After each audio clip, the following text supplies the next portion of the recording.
శ్రీ గురుభ్యో నమ.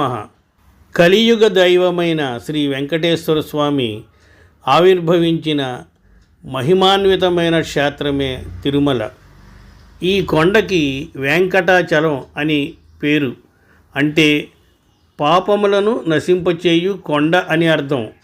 పాపాలను తొలగించువాడు కావడం వల్లనే స్వామివారికి వెంకటేశ్వరుడు అని పేరు.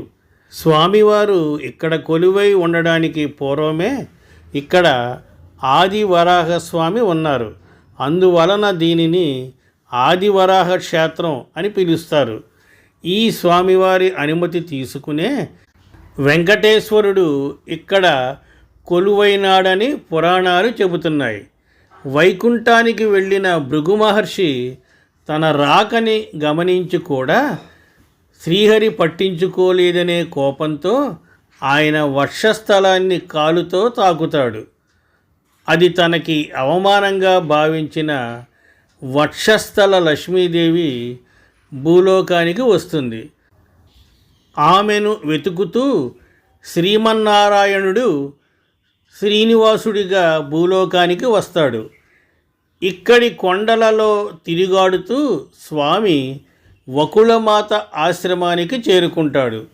తాను అనునిత్యం ఆరాధించే ఆ కృష్ణుడే తన కోసం వచ్చాడని భావించిన ఆ తల్లి పొంగిపోతుంది.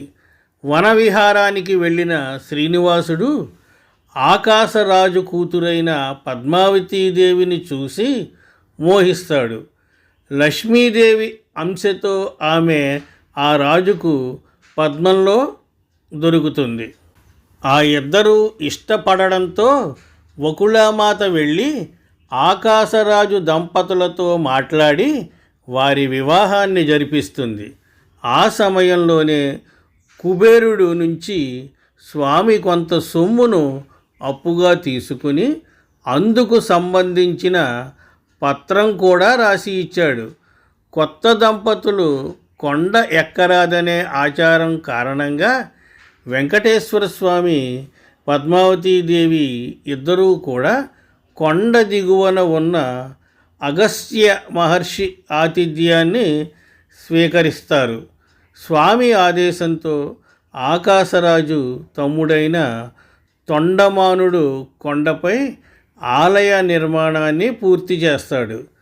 పద్మావతీదేవిని తన వక్షస్థలంపై ధరించిన స్వామి తన భక్తులను అనుగ్రహించడం కోసం ఆనంద నిలయంలోకి ప్రవేశిస్తాడు.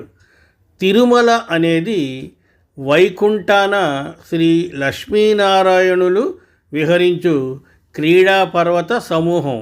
స్వామివారు భూలోకమునందు కొలువై ఉండాలని నిర్ణయించుకున్నప్పుడు గరుత్మంతుడు 7 పర్వతాలను కలిసిన ఆ సముదాయాన్ని భూలోకాన విడుస్తాడు. ఆ పర్వత సముదాయమే ఇక్కడ కూడా స్వామివారికి విహారస్థలంగా మారిందని చెబుతారు. ఇక్కడి ఆనందం విమానం మహాభక్తులకు రెక్కలు ఆడిస్తూ పుష్పక విమానంలా కనిపిస్తుందట.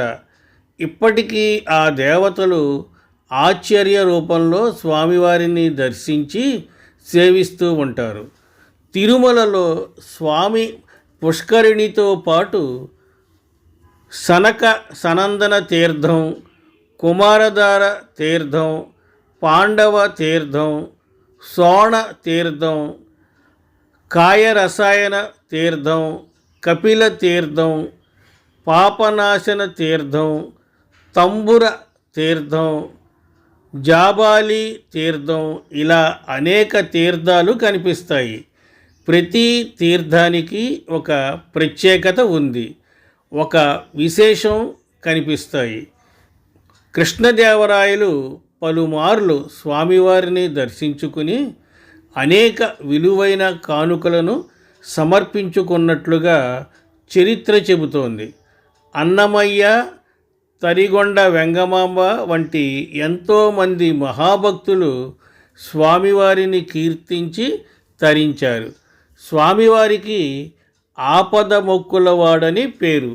అందువలన ఇక్కడ మొక్కులు చెల్లించే భక్తుల సంఖ్య ఎక్కువగా ఉంటుంది.